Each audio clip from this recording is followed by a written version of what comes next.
My name is Ellie Amreta, and I'm 32 years old.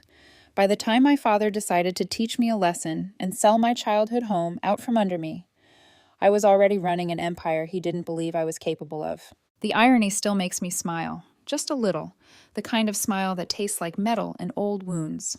It was 11:47 p.m. on a Tuesday night.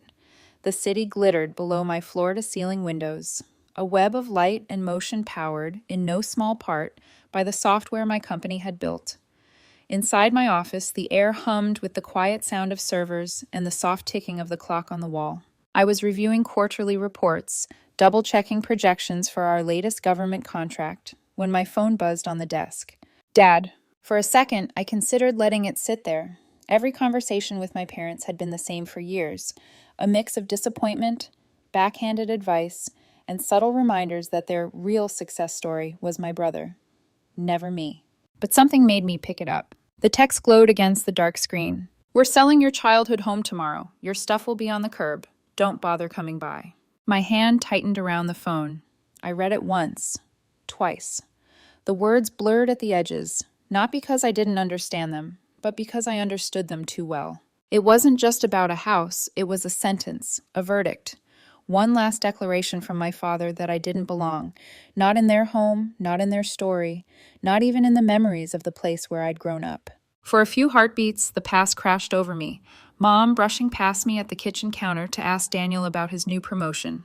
Dad shaking his head whenever I mentioned that computer stuff.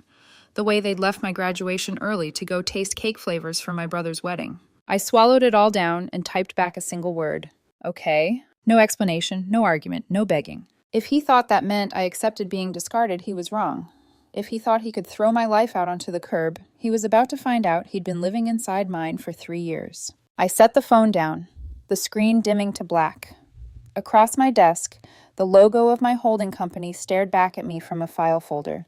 Apex Properties, LLC. Dad had no idea that his childhood home hadn't been his home for a long time. 3 years earlier, when Morrison and Sons Construction, his pride and joy, had defaulted on several major contracts, the bank had prepared to foreclose on the house at 1842 Oakwood Drive. They'd lived there for 15 years, and he'd clung to it like proof that he'd done at least one thing right. The numbers had flashed across my monitoring dashboard. Overdue payments, foreclosure notices, interest stacking like a noose. I'd quietly stepped in. Apex Properties had bought the mortgage, the house, all of it. For 3 years, they'd lived there, believing it was still theirs. Every payment they thought they were making to the bank had gone into a retirement fund I set up in their names instead. But to them, I was still the one who never figured it out, the one who played with computers, while Daniel made them proud.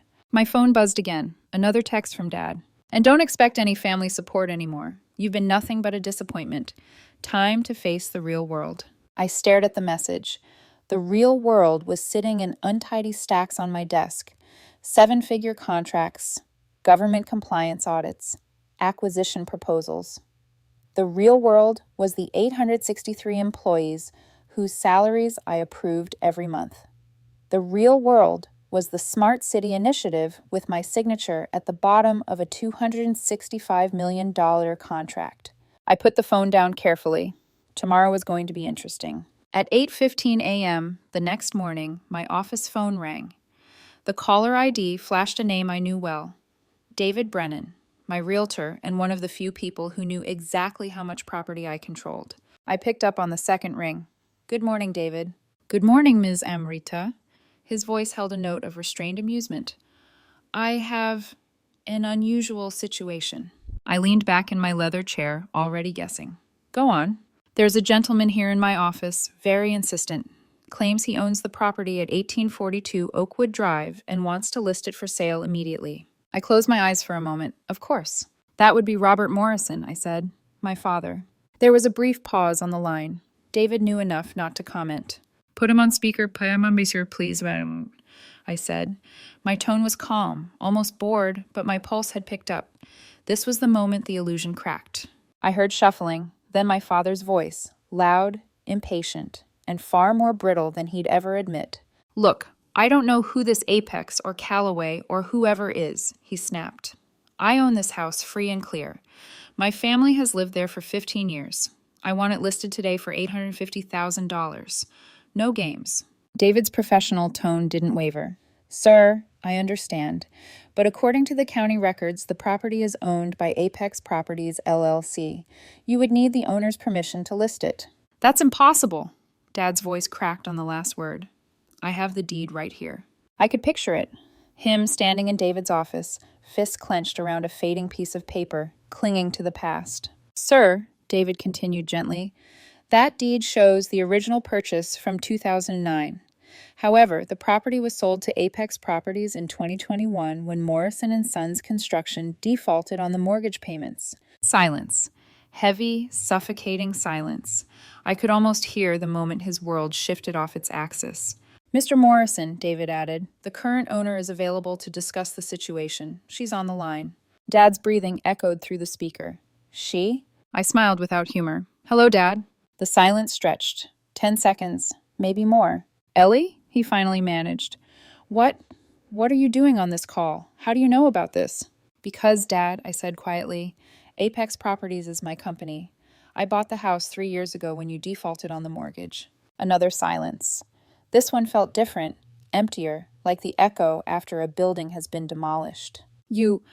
His voice dropped to a whisper. You own our house? I do. I let the words hang there, letting him feel their weight.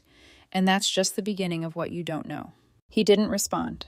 I could hear his breathing, shallow and uneven, and the faint rustle of papers in his hand, proof crumbling into irrelevance. David, I said calmly, eyes on the skyline outside my window, please give Mr. Morrison my direct contact information. Tell him the property owner would like to have a conversation. Of course, Miss Amrita, David said. I hung up the phone and sat back, my heart pounding, not from fear, but from the sharp, painful satisfaction of the truth finally pushing its way to the surface. For years, they'd told anyone who would listen that I was a disappointment. Today, they were going to find out that their disappointment owned their house, their second chance, and more of their future than they ever imagined. And whether they liked it or not, the real world they kept telling me to face was about to meet them head on. 20 minutes later, my office phone rang again. This time, it wasn't David. The caller ID flashed, Robert Morrison. For a moment, I just watched it ring. Old habits buzzed under my skin, the instinct to brace, to shrink, to rehearse explanations that would never be good enough. Then I picked up. What the hell is going on? Dad's voice exploded through the speaker, raw and furious. Who is Apex Properties? How did they get my house? I didn't flinch, not anymore. Hello, Dad. There was a pause. I could picture him realizing I wasn't surprised. I asked you a question, Ellie, he snapped. What is this? Some kind of scam? Did you know someone was trying to steal our home? I let out a slow breath. Apex Properties didn't steal your home. They bought it. 3 years ago. From the bank, when you defaulted on the mortgage. That's impossible, he said, but the fight was already leaking out of his voice. We've been making payments. Yes, I replied. You've been making payments to me. Silence stretched again. I swiveled my chair so I was facing the window, watching the city move on, indifferent to one man's denial. What are you talking about? He finally asked, quieter now. What do you mean, to you? Because Apex Properties is my company, Dad, I said. I bought the mortgage from the bank when you were 30 days from foreclosure. I've owned the house at 1842 Oakwood Drive for 3 years. On the other end of the line, I heard a chair scrape, something drop, a muffled curse. You own our house, he said, as if saying it out loud might make it less real. I do. That doesn't make sense, he muttered. You don't have that kind of money. You work at some little tech company. You drive that old Honda. A bitter laugh almost slipped out, but I swallowed it. I drive a 2019 Honda Accord, I corrected calmly, because it's reliable, efficient, and doesn't attract attention. And yes, I work in tech, but not at some little company. I paused. I'm the CEO of Callaway Tech Industries. I could hear him breathing, ragged and disbelieving. You're a CEO? Yes. I kept my voice even. Callaway Tech Industries, the parent company of Apex Properties, LLC, and Callaway Financial Services, among others. The silence this time felt like a void, a life's worth of assumptions collapsing in on themselves.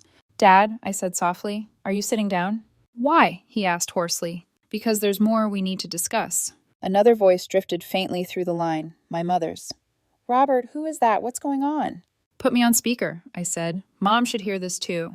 I heard fumbling, a beep, then Mom's shaky voice joining the conversation. Ellie? Honey, what's going on? Your father said something about the house. Hi, Mom, I said. The word felt unfamiliar and heavy on my tongue. Yes, we're discussing the house situation. What house situation? She asked quickly. Your father said we were selling. He said we didn't have a choice. He thought he didn't, I replied, because he thought he still owned it. Excuse me? Her voice wavered. I turned back towards my desk, flicking open a file on my monitor. Numbers, dates, signatures. The quiet proof of everything I'd done for them. 3 years ago, I began, Morrison and Sons Construction defaulted on several contracts. You overextended. Cash flow collapsed. The bank was days away from foreclosing on the house. Dad muttered something under his breath. Riverside Plaza, he said. The disaster job. Yes, I said. Riverside Plaza. You lost $215,000 on that project alone. You were drowning. The bank flagged your mortgage as high risk. That's when Apex Properties stepped in and bought it. Why would a company buy our mortgage? Mom asked, confused. Because the owner of that company, I said quietly, didn't want to watch her parents lose their home. The line went silent. You did this? Mom whispered. Ellie, you bought our house?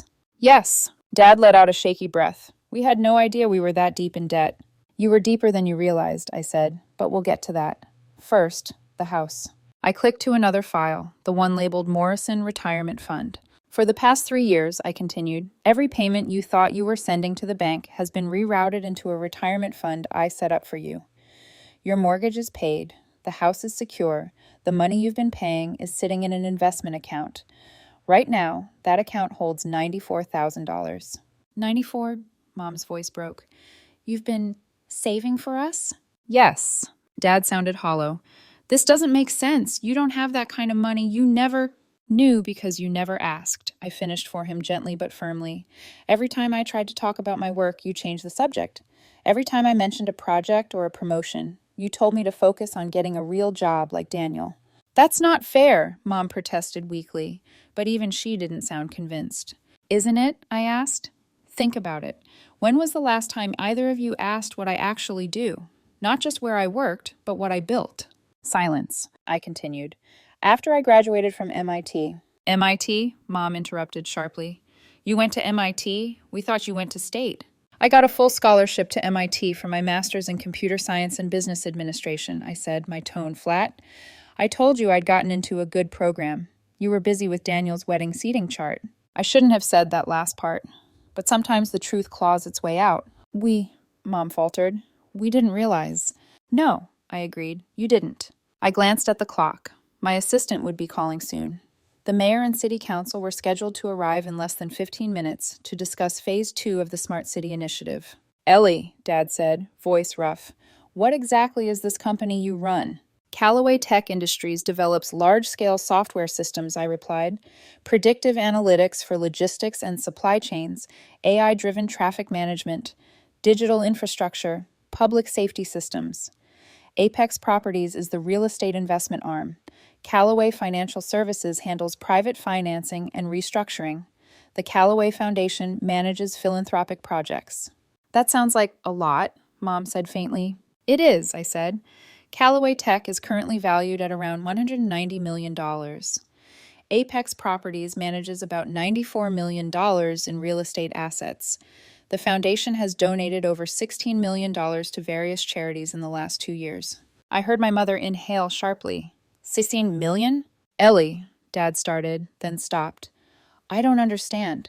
How could you afford any of this? When did you... You had no idea, I cut in, because you never listened long enough to find out. Every holiday, every family dinner, every phone call turned into a commentary on how I was wasting my life with computers while Daniel built something real. You never asked what I was building. On cue, my desk intercom beeped softly. Ms. Amrita, my assistant Karen's voice came through, crisp but apologetic. The mayor and the city council members are in the conference room. They're ready whenever you are. Thank you, Karen, I said. Tell them I'll be there in 5 minutes. The mayor? Mom repeated, stunned. Yes, I answered. Callaway Tech is the lead contractor on the city's smart infrastructure project. We're implementing AI-driven traffic management, digital infrastructure, and public safety systems across the metropolitan area. That's a government contract? Dad asked, dazed. A $265 million government contract, I said. We beat IBM and Oracle for it. He didn't respond. I could almost see him sitting down hard, the phone clutched in his hand. Ellie, Mom whispered, your office? Where are you? I turned to look out the window at the city skyline. Top floors of Callaway Tower downtown. Floors 42 to 47 belong to my companies. Callaway, Mom murmured. That building with your name on it? Yes. I waited a moment, letting everything sink in. Listen, I said at last, my voice softening slightly. I have to go, but we need to finish this conversation. There's more you need to know about the house, about your debts, about your future. Can you meet me for dinner tonight? Dinner? Mom repeated, as if the word were foreign. At the Capitol Grill downtown, I said. Top floor, 7 p.m. That place costs $200 a person, Dad blurted automatically, the old reflex fighting to stay alive. I'm aware of the prices, Dad, I replied quietly. I eat there regularly. It's convenient to my office. Another long silence. Then, more quietly than I'd ever heard him, he said, We'll be there. Good, I said. I'll send a car to pick you up. A car? Mom echoed. My driver will collect you at the house at 6:30, I said. You won't have to worry about downtown parking. Ellie, Dad began, his voice rough with something that sounded dangerously close to regret. We owe you an apology. Yes, I agreed. You do. There was a beat of raw, unfiltered honesty. But, I added, you'll have to decide if you're ready to give it after you hear everything. Tonight. I ended the call before they could respond. For a moment, I sat in the quiet of my office, the city humming outside, my past and present colliding in the reflection on the glass. For 3 years, they had lived inside a house I owned, under a security blanket I had stitched together from late nights, relentless hustle, and the determination to protect the people who never believed in me. Tonight, for the first time, they were going to see the daughter they'd refused to look at. Not the disappointment, not the afterthought, but the woman who'd saved their lives while they weren't watching.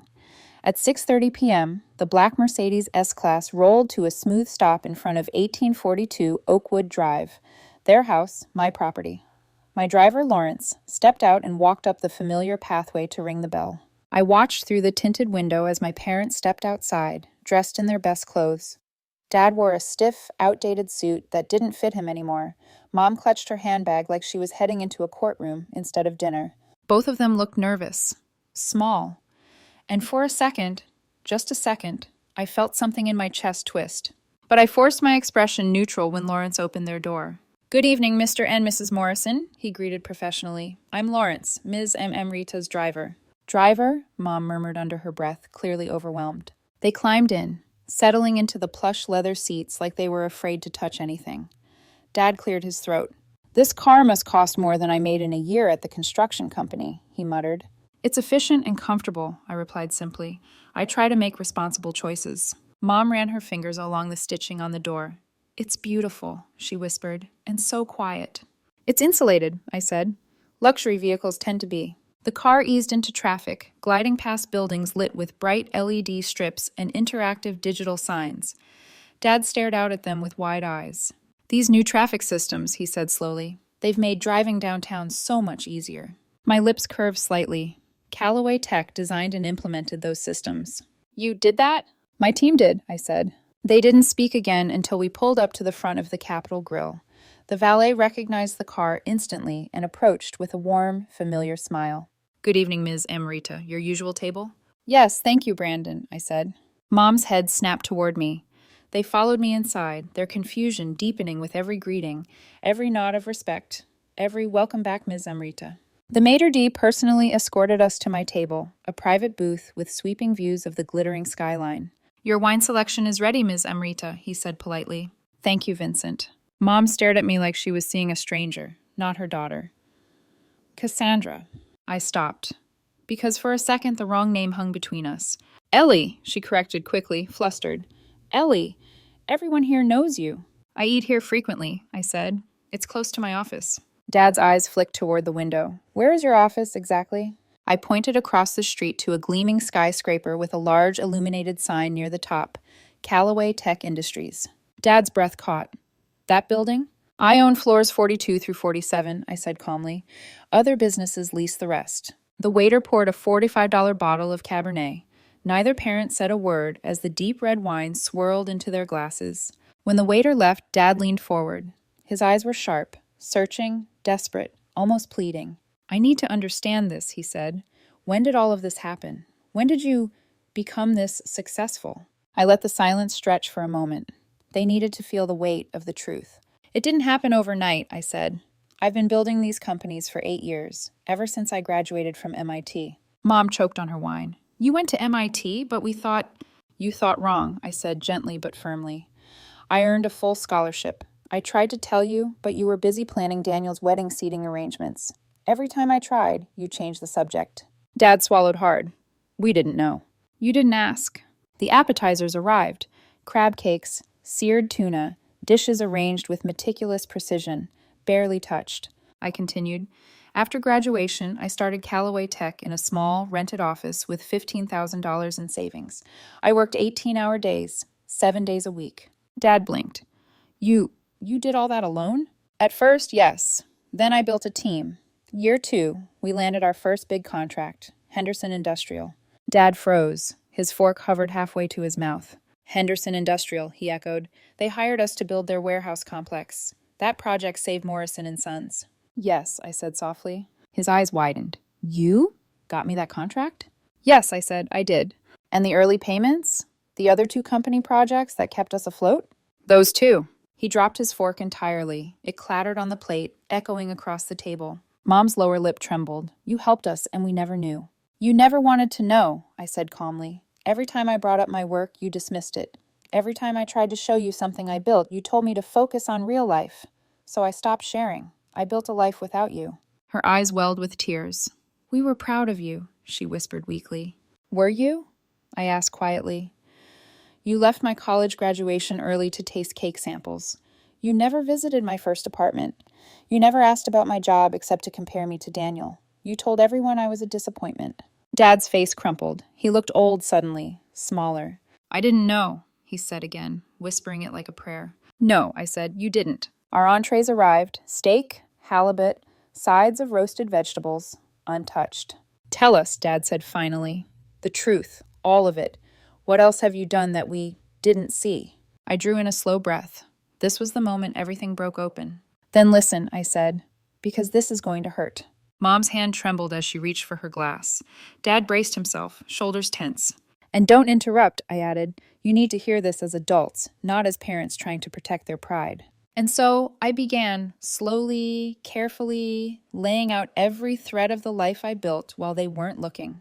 Every contract, every rescue, every sacrifice made in silence. By the time I finished the opening of that truth, neither of them had touched their food. They sat there speechless, their entire understanding of who I was and who they were to me shattered in real time. And I wasn't done yet. Not even close. Dad sat stiffly, hands clasped so tightly his knuckles turned white. Mom dabbed at the corner of her eye with a cloth napkin, her untouched halibut growing cold in front of her. They were waiting, bracing. And for once, they weren't interrupting, because they finally understood they didn't know me at all. I took a slow sip of wine before continuing. 3 years ago, I said, your construction company, Morrison and Sons, hit a breaking point. Dad closed his eyes. The Riverside Plaza project, he whispered. I remember. You lost $215,000 on that job alone, I said, and that wasn't the worst of it. Dad's eyes flickered open. How do you know the exact number? Because I ran the numbers myself, I said. The moment my financial monitoring software flagged your company as high risk. Mom blinked. Monitoring what? I built a system years ago to track the financial well-being of certain accounts, I explained. Family accounts. I didn't want you to drown without me knowing. Dad swallowed. You were watching our finances? I was protecting you, I corrected gently. There's a difference. I tapped my phone. The screen lit up with a document titled Morrison Debt Acquisition PDF. When I saw the notices, I continued, I didn't wait for you to ask for help. You wouldn't have. You were too proud. So I stepped in quietly. Mom held her breath. What did you do? Everything, I said simply. Their faces went still, almost frightened. I leaned forward. Your company owed $93,000 to suppliers, $36,000 on equipment loans, and $24,000 in back taxes. Dad's jaw dropped. How? Those numbers. We never told anyone. No, I said, you didn't. Mom clutched her napkin so hard it tore. And somehow, Dad whispered, those debts disappeared. The bank stopped calling. The suppliers stopped threatening lawsuits. Yes, I said, because Callaway Financial Services, another one of my companies, bought out every debt, quietly, discreetly. Then I restructured the payments so you could survive. Mom slapped a hand over her mouth. You saved the business. I saved your reputation, I corrected softly. If Morrison and Sons had gone under, everyone would have known. I made sure no one had to see you fall. Dad bowed his head. And the house, I continued, was next. Dad's voice cracked when he spoke. That foreclosure letter. I remember thinking it was over. Everything I built, gone. I nodded. You were 30 days from losing the house, so Apex Properties bought the mortgage, then the property itself, for $418,000, including back payments and fees. Mom's lip quivered. 400. Ellie, you spent that to save us? I would have paid more, I said. You're my parents. For a moment, the only sound was the soft hum of the restaurant around us. Silverware, hushed conversations, piano music drifting from the corner. But our table felt like the eye of a storm. Then I added, there's something else, something you need to understand. Their eyes snapped up. For the last 3 years, I said, everything you thought you were paying, the mortgage, the fees, the insurance, none of it was going to a bank. Dad's breath caught. Then where was it going? Into your retirement fund, I said. Every cent. Mom broke. She didn't cry loudly, but tears spilled silently down her cheeks, her shoulders trembling. You've been saving for our future, she whispered, while we thought you were struggling. I nodded once. And that's not all. Mom tried to compose herself. Dad stiffened again, bracing for another blow. The Callaway Foundation has donated $863,000 to local charities over the last 3 years, I said. $16.2 million in total across all regions. Dad's head jerked up. You donated over $1 million? Why didn't you tell us? Because whenever I tried to talk about my work, I said, you changed the subject. I took out my phone again and pulled up a message thread. Here, I said, turning the screen toward them. Last Christmas, I texted you that I'd won a major contract. Your response was, when are you going to get a real job and stop playing with computers? Dad flinched, as if I'd struck him. I didn't mean... Yes, I said gently. You did. I scrolled to another message. On my birthday 6 months ago, I told you my company was expanding, I reminded them. You replied that Daniel had bought a new boat and suggested I should ask him for career advice. Mom covered her face with her hands. We were trying to help you, she whispered. We thought... You weren't helping, I interrupted softly. You were being dismissive. Mom collapsed into quiet sobs. Dad stared at the tablecloth as though it had suddenly gained weight. Then he said, voice hoarse and raw, we've been horrible parents. You're not horrible, I said. You just never looked past who you assumed I was. You had a picture in your mind of what success should look like, and I didn't fit it. Dad wiped his eyes with the back of his hand, a gesture I had almost never seen. Everything in him looked shaken, stripped down, human in a way he'd never allowed himself to be. Mom reached across the table with trembling fingers and touched my hand. Ellie, we didn't know. We didn't understand. And that's exactly the point, I said softly. You never asked. The table fell into a heavy silence, raw and full of things they couldn't undo. Finally, Dad inhaled shakily. What happens now, he asked. With the house? With everything? That, I said, depends on you. They looked up, eyes swollen, unsure, afraid. The house is yours to live in for as long as you want, I said. I won't take it away. I never intended to. Mom's face crumpled. And, I continued, the retirement fund you've been unknowingly building has $94,000 in it. When you decide to downsize, you'll keep every penny. Dad covered his mouth with his hand, emotion shaking his shoulders. And the business? He asked shakily. Is Morrison and Sons still ours? I smiled softly. Your debts are paid, I said. And I've arranged 3 new contracts through Callaway Financial Services. If you want to keep working, you can. If you want to retire, you can. It's your choice. Mom's tears flowed openly now. Dad could barely speak. You did all of this, he whispered. For us. I did, I said. But I didn't do it to be thanked. I did it because I'm your daughter. I paused, then added. But I need you to hear something very clearly. I didn't save you to erase the past. I saved you because I refused to let bitterness define my future. Both of them looked shattered, humbled in a way they had never been before. I want a relationship, I said slowly, carefully. But it has to be one built on respect, on truth, on who I really am, not who you once decided I was. Dad nodded, tears slipping down his cheeks. Mom clutched my hand like she was afraid I'd disappear. "We can do that," she whispered. "We can start over." The waiter arrived quietly with boxes for our untouched meals and placed the 863 bill on the table. I didn't look at it. I handed over my Black American Express card. Mom whispered, "Ellie, how can we ever make this up to you?" I met her eyes calmly. "You start," I said, "by finally seeing me." The words hung between us like a soft, steady heartbeat. And for the first time in my life, I saw them try, really try. It wasn't forgiveness, but it was a beginning. And beginnings can be powerful things. We stepped outside into the cool night air, the soft glow of streetlights washing over the sidewalk in amber waves. My parents stood just a little too close to me, as if being near made the past easier to hold. Or maybe they were afraid I'd slip away again, this time by choice.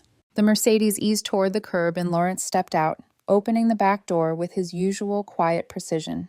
Mom touched my arm before we climbed in. "Ellie," she whispered, her voice fragile, "thank you. For dinner. For everything." Dad tried to speak, failed, then simply nodded. It was the first time in years he didn't attempt to fill silence with authority. The silence belonged to me now. We settled into the deep leather seats, and the city lights reflected off the tinted windows as we pulled away from the restaurant. For a while, no one said anything. Then Dad cleared his throat. "So, this new project, the smart city thing, what exactly is it?" I turned my gaze toward the window, watching the buildings glide past. "It's a 5-year state contract," I explained. $1.3 billion. Callaway Tech won the bid last month. The announcement goes live in tomorrow's paper. Dad stared at me. "Billion," he echoed. "With a B?" "With a B," I confirmed. Mom let out a soft, disbelieving sound, half gasp, half laugh. "Our daughter," she murmured. "Our daughter runs one of the biggest tech companies in the state." "Multiple companies, actually," I said gently. The car turned onto the main boulevard, passing a series of smart traffic lights whose timing shifted as we approached. Sensors reacting to the vehicle class, the flow of traffic, the time of night. "See that?" I said. "We programmed the adaptive cycle ourselves. Reduces congestion by 42% during peak hours." Dad blinked at the lights as though seeing them for the first time. "You changed the whole city," he whispered. A soft smile touched my lips. "Cities are just systems," I said. "They respond to whoever has the patience to optimize them." He went quiet again. Mom reached for my hand. Her fingers trembled. "Why didn't you tell us any of this?" she asked. "Why didn't you say you needed help or support or—" "Because every time I tried to talk about my work," I said, "you changed the subject. You told me Daniel was the successful one. You asked when I'd grow up, when I'd stop playing with computers. And after a while, I learned to live without your validation." Mom pressed a hand to her chest. "We didn't know we were hurting you." "You didn't try to know," I replied softly, "and that's what hurt." Dad exhaled shakily, his voice low. "We failed you." I didn't contradict him this time. Some truths were meant to sit in the open for a while. We pulled into the familiar neighborhood, the one I had quietly bought house by house through Apex Properties. On both sides of the street, porch lights glowed. Every house on Oakwood Drive belonged to me. They didn't know it yet. As the Mercedes turned down the street, Dad asked suddenly, "Ellie, when I told you in that message that your things would be on the curb, I was trying to push you, to teach you." "To teach me what?" I cut in gently. "That I didn't belong in your family anymore?" He flinched. I continued, my tone firm but not unkind. "You threatened to throw me out of a house I owned. You threatened to evict me from my own property." He stared at me, color draining from his cheeks. "Oh God," he whispered. I didn't know. I didn't know." "Exactly," I said softly. "You didn't know because you never asked. You never cared to understand my world." Mom covered her mouth. "Ellie! Ellie, we were blind." The car slowed and pulled to a stop in front of the house. My house. Dad's voice trembled. Will you come inside, just for a few minutes, please?" I looked at the front door, the porch light, the flower box Mom kept pretending she watered regularly. So many memories wrapped in wallpaper and echoes, some warm, mostly cold. "Not tonight. Not now," I said quietly, "but maybe this weekend." Mom nodded quickly, too quickly. "We'll be here," she said, wiping her eyes. "We'll make dinner, anything you like." "Okay," I said softly. Dad swallowed. We have a lot to talk about." "Yes," I agreed, "we do." We stepped out of the car. Mom squeezed my hand before letting go, like she was trying to memorize the shape of it. Dad lingered by the door, unable to meet my eyes for a moment. But when he finally looked up, there was no anger, no pride, only humility. "Ellie," he said quietly, "I'm sorry for all of it." Something inside me loosened. Not forgiveness. Something earlier than that. Recognition. "I believe you," I said, "and we'll work through it, but it will take time." He nodded. I got back into the Mercedes. Lawrence closed the door gently, as though the moment itself might break if handled carelessly. As we pulled away from the curb, I watched the house shrink in the rearview mirror until it was gone. The city reappeared around me, alive, brilliant, humming with the systems I had designed. My phone buzzed. A message from Dad. "Thank you for saving our home. Thank you for saving our dignity. And thank you for still calling us family after everything we put you through." I stared at the screen for a moment, then typed back. "That's what family does, Dad. We take care of each other, even when it's not appreciated." Another message arrived. "Tomorrow. Can we start over? Can we learn about your work? Can we try to be the parents you deserved?" My chest tightened, warmer this time, less painful. "I'd like that very much," I replied. When the Mercedes pulled into the underground parking garage of Callaway Tower, the lights reflecting off the polished floor, I felt something shift inside me. Not closure, not triumph. Something deeper, a quiet truth. Sometimes the best revenge isn't proving someone wrong. It's proving them wrong while still loving them enough to save them from themselves. And sometimes the most successful people are the ones who succeed quietly, building worlds, building futures, building strength, all while the people who underestimated them never knew what they were capable of. I stepped out of the car, heels clicking against the concrete, the tower rising above me like a monument to every choice I'd ever made. Tomorrow, the world would know the truth about Callaway Tech, about me, about what I had built. But tonight, just tonight, I let myself breathe.